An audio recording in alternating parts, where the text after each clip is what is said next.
नमस्कार दोस्तों, आपके अपने चैनल हमारे संस्कार में आपका बहुत बहुत स्वागत है। आज हम आपके लिए लेकर आए हैं भादो मास महात्म्य कथा अध्याय 7।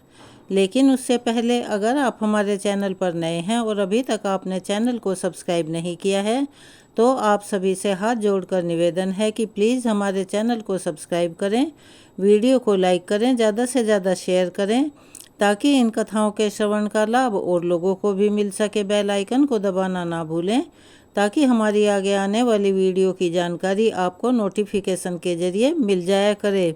जय श्री कृष्ण, राधे राधे, हर हर महादेव। जब मार्कंडेय जी ने भगवान से पूछा कि देव, मैं आपकी माया के बारे में जानना चाहता हूँ, तब श्री हरि ने उन्हें जो कुछ भी बताया उसके आगे का वृतांत आपको हम सुना रहे हैं। इस प्रकार पूछने पर परम कांतिमान देवादिदेव श्री हरि ने उन्हें सांत्वना देते हुए कहा कि हे ब्राह्मण, देवता भी मुझे ठीक ठीक नहीं जानते, किंतु मैं तुम पर प्रसन्न हूँ और बहुत संतुष्ट हूँ। इसीलिए मैं तुम पर प्रेम होने के कारण अपना रहस्य बतलाऊंगा कि कैसे इस जगत की मैं सृष्टि करता हूँ। ब्रह्म ऋषि, तुम पितृभक्त हो और मेरी शरण में आए हो, इसीलिए तुम्हें मेरे स्वरूप का प्रत्यक्ष दर्शन हुआ है। तुम्हारा ब्रह्मचर्य महान है। पूर्व काल में मैंने ही जल को नारा नाम दिया था। उस नारा में मेरा सदा अयन रहता है, अर्थात निवास रहता है, इसीलिए मैं नारायण कहलाता हूँ। हे द्विजोत्तम, मैं नारायण ही सबकी उत्पत्ति का कारण, सनातन अविनाशी, संपूर्ण भूतों का सृष्टा और संघर्ता हूँ। मैं ही विष्णु, मैं ही ब्रह्मा और मैं ही देवराज इंद्र हूँ। यक्ष राज कुबेर और प्रेत राज यम भी मैं ही हूँ। मैं ही शिव, चंद्रमा, प्रजापति, कश्यप, धाता, विधाता और यज्ञ हूँ। अग्नि मेरा मुख, पृथ्वी चरण, चंद्रमा और सूर्य नेत्र, द्युलोक मस्तक, आकाश और दिशाएं कान तथा जल स्वेद है। दिशाओं सहित आकाश मेरा शरीर और वायु मेरे मन में स्थित है। मैंने पर्याप्त दक्षिणा वाले अनेक यज्ञों का अनुष्ठान किया है। पृथ्वी पर वेद के विद्वान देव यज्ञ में स्थित मुझ विष्णु का ही यजन करते हैं। स्वर्ग की इच्छा रखने वाले मुख्य मुख्य अक्षत्रिय और वैश्य भी यज्ञ के द्वारा मेरी ही आराधना करते हैं। मैं ही शेषनाग होकर चारों ओर के समुद्रों और मेरु पर्वत सहित समस्त पृथ्वी को अकेला ही धारण करता हूँ। पूर्व काल में वाराह रूप धारण करके मैंने ही जल में डूबी हुई इस पृथ्वी को अपनी शक्ति से उद्धार किया था। हे द्विज श्रेष्ठ, मैं ही बड़वानल होकर समुद्र का जल पीता हूँ और मेघ रूप से उसकी वर्षा भी करता हूँ। ब्राह्मण मेरा मुख, अक्षत्रिय मेरी भुजाएं, वैश्य जन और शूद्र चरण हैं। ऋग्वेद, यजुर्वेद, सामवेद और अथर्ववेद मुझसे ही प्रकट होते और फिर मुझ में ही प्रवेश कर जाते हैं। ज्ञानपरायण सन्यासी, संयम शील, जिज्ञासु तथा काम क्रोध और द्वेष से रहित, अनासक्त निष्पाप ज्ञाता ब्राह्मण सदा मेरा चिंतन करते हुए उपासना करते हैं। रत्नों से भरे हुए समुद्र और चारों दिशाओं को मेरे ही स्वरूप जानो। सत्य, दान, उग्र तपस्या और अहिंसा यह मेरे बनाए हुए विधान के अनुसार ही विहित माने जाते हैं और मेरे ही स्वरूप में इनकी स्थिति भी है। तुमने लोक में स्थावर जंगम रूप जो भी देखा है वह संपूर्ण भूतों को उत्पन्न करने वाला मेरे ही आत्मा है, जिसे मैंने उस रूप में प्रकट किया है। मैं ही शंख चक्र और गदा धारण करने वाला नारायण हूँ। जब तक 1000 महायुगों का समय नहीं बीत जाता तब तक संपूर्ण विश्व को मोहित करके यहाँ जल में शयन करता हूँ। मुनि श्रेष्ठ, जब तक ब्रह्मा जी सोकर नहीं उठ जाते तब तक मैं हर समय यहाँ शिशु रूप में ही रहता हूँ। हे विपेंद्र, मुझ ब्रह्मरूपी परमात्मा ने अनेक बार संतुष्ट होकर तुम्हें वरदान दिया है। समस्त चराचर जगत का नाश होकर सब कुछ एकांडव में मगन हो जाने पर तुम मेरी ही आज्ञा से यहाँ आ निकले हो और फिर जब मेरे शरीर के भीतर प्रविष्ट हुए तब मैंने तुम्हें संपूर्ण जगत का दर्शन कराया है। वहाँ संपूर्ण लोकों को देखकर तुम आश्चर्य में पड़ गए और मुझे समझ ही नहीं पाए। तब तुरंत ही मैंने तुम्हें अपने मुख से बाहर निकाल दिया और जो देवताओं और असुरों के लिए भी दुर्जय है उस अपने आत्म तत्व का तुमसे वर्णन किया है। हे महर्षियों, जब तक महातपस्वी ब्रह्मा जी जागते नहीं तब तक तुम यही निर्भय होकर सुखपूर्वक विचरो। उनके जागने के बाद मैं अकेला ही समस्त भूतों और उनके शरीरों की सृष्टि करूँगा। ऐसा कहकर भगवान ने मुनिवर मार्कंडेय जी से पूछा कि मुने, तुमने जिस अभिप्राय से मेरी स्तुति की है अब उसे कहो, मैं शीघ्र ही उत्तम वरदान दूंगा। भगवान का यह कल्याणमयी वचन सुनकर मार्कंडेय मुनि सहसा उनके चरणों में गिर पड़े और इस प्रकार बोले, हे देवेश, मैंने आपके उत्कृष्ट स्वरूप का दर्शन किया, इससे मेरा सारा मोह दूर हो गया। हे नाथ, अब आपकी कृपा से मैं यह चाहता हूँ कि संपूर्ण लोकों के हित में भिन्न भिन्न भावनाओं की पूर्ति तथा शैव और वैष्णव के विवाद निवारण के लिए मैं इस परम उत्तम पवित्र पुरुषोत्तम तीर्थ में भगवान शिव का बहुत बड़ा मंदिर बनवाऊं और उसमें शंकर जी की प्रतिष्ठा करूं। इससे संसार के लोग यह जान लेंगे कि विष्णु और शिव एक ही स्वरूप हैं। यह सुनकर भगवान जगन्नाथ ने फिर से महामुनि मार्कंडेय जी से कहा कि हे ब्राह्मण, तुम मेरी आज्ञा से शीघ्र एक मंदिर बनवाओ और उसमें नाना भावों की पूर्ति और आराधना के लिए परम कारण भूत भूतेश्वर लिंग की स्थापना करो। उनके प्रभाव से तुम्हारा भगवान शिव के लोक में अक्षय निवास होगा। शिव की स्थापना करने पर मेरी ही स्थापना होती है। हम एक ही तत्व दो रूप में व्यक्त हुए हैं। जो रुद्र है वही विष्णु है, जो विष्णु है वही महादेव है। वायु और आकाश की तरह हम दोनों में कोई अंतर नहीं। जो अज्ञान से मोहित है वह इस बात को नहीं जानता। जो गरुड़ ध्वज है वही वृषभ ध्वज है। इसीलिए हे ब्राह्मण, तुम अपने नाम से शिवालय बनवाओ और देवादिदेव भगवान से उत्तर की ओर एक सुंदर तीर्थ का निर्माण करो। वह तीर्थ मनुष्य लोक में मार्कंडेय हर्त के नाम से विख्यात होगा। उसमें स्नान करने से सभी पापों का नाश हो जाएगा। मार्कंडेय मुनि से ऐसा कहकर भगवान जनार्दन वहीं अंतर्ध्यान हो गए। ब्रह्मा जी कहते हैं, हे ब्राह्मणों, अब मैं पंचतीर्थ की विधि बतलाऊंगा। पंचतीर्थ की विधि के साथ ही स्नान, दान और देव दर्शन से जो फल मिलता है उसका भी मैं वर्णन करूंगा। मार्कंडेय हत में जाकर जो मनुष्य उत्तर दिशा की ओर मुँह करके 3 बार डुबकी लगाए और इस प्रकार कहे कि भक्त के नेत्रों का नाश करने वाले त्रिपुर शत्रु भगवान शिव, मैं संसार सागर में निमग्न पापग्रस्त और अचेतन हूँ, आप मेरी रक्षा कीजिए, आपको नमस्कार है। समस्त पापों को दूर करने वाले शांत स्वरूप शिव को नमस्कार है। हे देवेश्वर, मैं यह स्नान करता हूँ, मेरा सारा पाप नष्ट हो जाए। ऐसा कहकर बुद्धिमान पुरुष नाभि के बराबर जल में स्नान करने के बाद देवताओं और ऋषियों का विधि पूर्वक तर्पण करें। फिर तिल और जल लेकर पितरों की भी तृप्ति करें। उसके बाद आचमन करके शिव मंदिर में जाएं। मंदिर के अंदर प्रवेश करके 3 बार देवता की परिक्रमा करें। फिर मार्कंडेय नमः इस मूल मंत्र से या फिर अघोर मंत्र से, यानी कि ओम अघोरेभ्योऽथ घोरेभ्य घोर घोरतरेभ्यः सर्वतः सर्व सर्वेभ्यो नमस्ते अस्तु रुद्र रूपेभ्य, इस मंत्र से शंकर जी की पूजा करके उन्हें प्रणाम करें और फिर इस प्रकार कहें, त्रिलोचन नमस्तेस्तु नमस्ते शशिभूषणः त्राहि मां त्वमम विरूपाक्ष महादेव नमोस्तुते। अर्थात 3 नेत्रों वाले शंकर, आपको नमस्कार है। चंद्रमा को भूषण रूप में धारण करने वाले, आपको नमस्कार है। विकट नेत्रों वाले शिवजी, आप मेरी रक्षा कीजिए। हे महादेव, आपको नमस्कार है।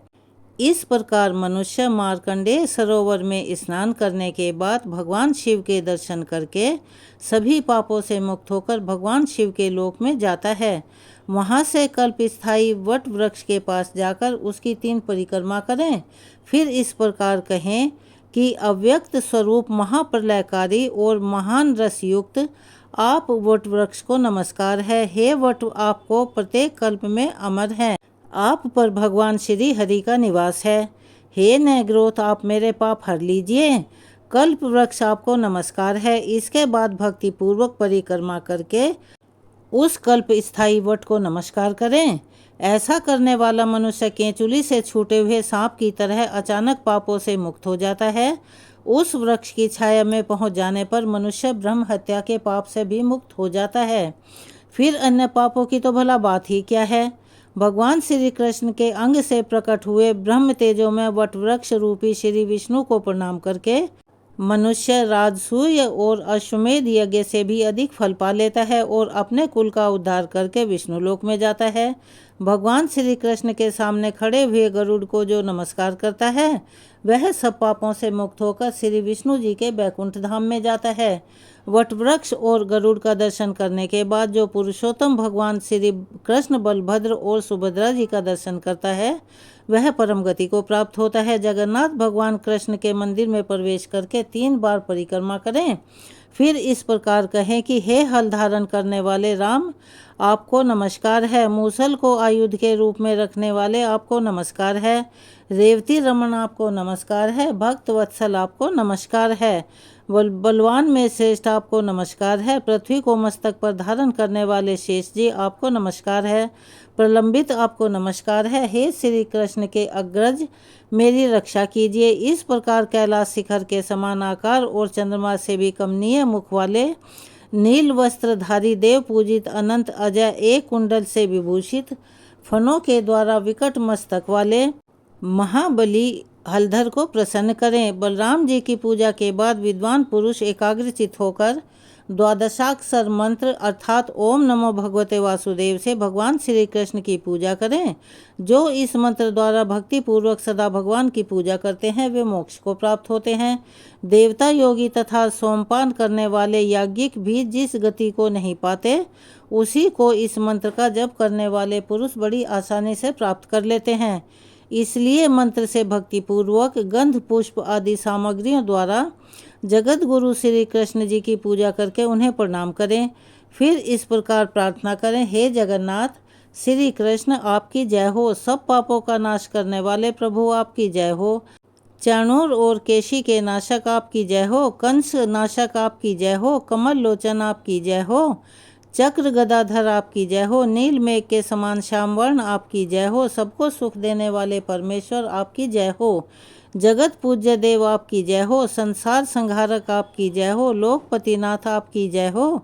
मनोवांछित फल देने वाले देवता आपकी जय हो। यह भयंकर संसार सागर सर्वथा सारहीन है, इसमें दुखमयी फेन भरा हुआ है। क्रोध रूपी ग्रहों से यह भरा हुआ है।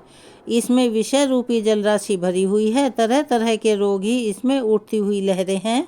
मोह रूपी भंवर के कारण यह अत्यंत कठिन जान पड़ता है। हे सर्वश्रेष्ठ, मैं इस घोर संसार रूपी सागर में डूबा हुआ हूँ। हे पुरुषोत्तम, मेरी रक्षा कीजिए। इस प्रकार प्रार्थना करके जो देवेश्वर, वरदायक, भक्त वत्सल, सर्व पापहारी, समस्त अभिलक्षित फलों के दाता, मोटे कंधे और 2 भुजाओं वाले, श्याम वर्ण कमल पत्र के समान विशाल नेत्रों वाले, चौड़ी छाती, विशाल भुजा, पीत वस्त्र और सुंदर मुख वाले, शंख चक्र गदाधर मुकुटांग विभूषित, समस्त शुभ लक्षणों से संपन्न और वनमाला विभूषित भगवान श्री कृष्ण का दर्शन करता है, उन्हें प्रणाम करता है। वह हजारों अश्वमेध यज्ञों का और सब तीर्थों में स्नान और दान करने का फल प्राप्त कर लेता है। संपूर्ण वेद, समस्त यज्ञ, सारे दान, व्रत, नियम, उग्र तपस्या और ब्रह्मचर्य के समान पालन से जो फल मिलता है वही भगवान श्री कृष्ण के दर्शन और वंदना से प्राप्त होता है। शास्त्रोक्त आचार का पालन करने वाले गृहस्थ को वनवास के नियमों का पालन करने से, वानप्रस्थ को और शास्त्रोक्त रीति से संन्यास धर्म का पालन करने पर सन्यासी को जो फल मिलता है वही भगवान श्री कृष्ण का दर्शन और उन्हें प्रणाम करके कोई भी मनुष्य बड़ी आसानी से प्राप्त कर सकता है। भगवान के दर्शन के महात्म्य के संबंध में और अधिक कहने की क्या आवश्यकता है। भगवान श्री कृष्ण का भक्ति पूर्वक दर्शन करके मनुष्य दुर्लभ मोक्ष तक प्राप्त कर लेता है। इसके बाद भक्तों पर स्नेह करने वाली सुभद्रा जी का नाम भी मंत्र से पूजन करके उन्हें प्रणाम करें और हाथ जोड़कर इस प्रकार प्रार्थना करें कि नमस्ते सर्वज्ञ देवी, नमस्ते शुभ सौख्य दे, त्राहि मांग पदम पत्राक्षी कात्यायनी नमोस्तुते। अर्थात हे देवी, आप सर्वत्र व्याप्त रहने वाली, सुख सौख्य प्रदान करने वाली हो, आपको बारंबार नमस्कार है। पद्म पत्र के समान विशाल नेत्रों वाली कात्यायनी, मेरी रक्षा करो, आपको नमस्कार है। इस प्रकार संपूर्ण जगत को धारण करने वाली लोक हितकारिणी, वरदायिनी और कल्याणमयी बालभद्र भगिनी सुभद्रा जी को प्रसन्न करके मनुष्य इच्छा अनुसार गति से चलने वाले विमान के द्वारा श्री विष्णु के बैकुंठ धाम में जाता है। श्री ब्रह्मा जी कहते हैं, इस प्रकार बलराम श्री कृष्ण और सुभद्रा जी को प्रणाम करके भगवान के मंदिर के बाहर निकले। फिर जगन्नाथ जी के मंदिर को प्रणाम करके एकाग्रचित होकर उस स्थान पर जाएं जहां भगवान विष्णु की इंद्र नीलमयी प्रतिमा बालू के अंदर छुपी हुई है। वहां अदृश्य रूप से स्थापित भगवान को प्रणाम करके मनुष्य श्री विष्णु के धाम में जाता है। हे ब्राह्मणों, जो भगवान सर्वदेवमयी हैं, जिन्होंने आधा शरीर सिंह का बनाकर असुर राज हिरण्यकश्यपु का वध किया था, वे भगवान नरसिंह भी पुरुषोत्तम तीर्थ में निवास करते हैं। जो भक्ति पूर्वक उनका दर्शन करके प्रणाम करता है, वह समस्त पातकों से निश्चय ही मुक्ति पा जाता है। जो मनुष्य इस पृथ्वी पर भगवान नरसिंह के भक्त होते हैं, उन्हें पाप कभी छू भी नहीं सकते और मनोवांछित फल की उन्हें प्राप्ति होती है। इसीलिए सभी प्रकार से प्रयत्न करके भगवान नरसिंह की शरण लें, क्योंकि वे धर्म, अर्थ, काम और मोक्ष रूपी फल प्रदान करते हैं। तो आज की कथा को हम यहीं विराम देते हैं। इससे आगे का वृतांत हम अपने आने वाली वीडियो में सुनाएंगे। आपने यहाँ तक कथा को सुना और यहाँ तक आए, उसके लिए दिल से धन्यवाद। अगर आप हमारे चैनल पर नए हैं और अभी तक आपने चैनल को सब्सक्राइब नहीं किया है, तो आप सभी से हाथ जोड़कर निवेदन है कि प्लीज़ हमारे चैनल को सब्सक्राइब करें, वीडियो को लाइक करें, ज़्यादा से ज़्यादा शेयर करें, ताकि यह कथा और लोगों तक भी पहुंच सके, उन्हें भी इसके श्रवण का लाभ प्राप्त हो सके। बेल आइकन को दबाना ना भूलें, ताकि हमारी आगे आने वाली सभी वीडियो की जानकारी आपको नोटिफिकेशन के जरिए मिल जाया करे। अपना सहयोग और प्यार हमें ऐसे ही प्रदान करें। आप सभी से एक गुजारिश है कि चैनल को सब्सक्राइब करें, वीडियो को लाइक करें, ज़्यादा से ज़्यादा शेयर करें, क्योंकि आपका एक छोटा सा प्रयास हमें बहुत आत्मबल और उत्साह प्रदान करता है। कमेंट्स बॉक्स में जय श्री कृष्णा, राधे राधे, हर हर महादेव लिखना ना भूलें। धन्यवाद।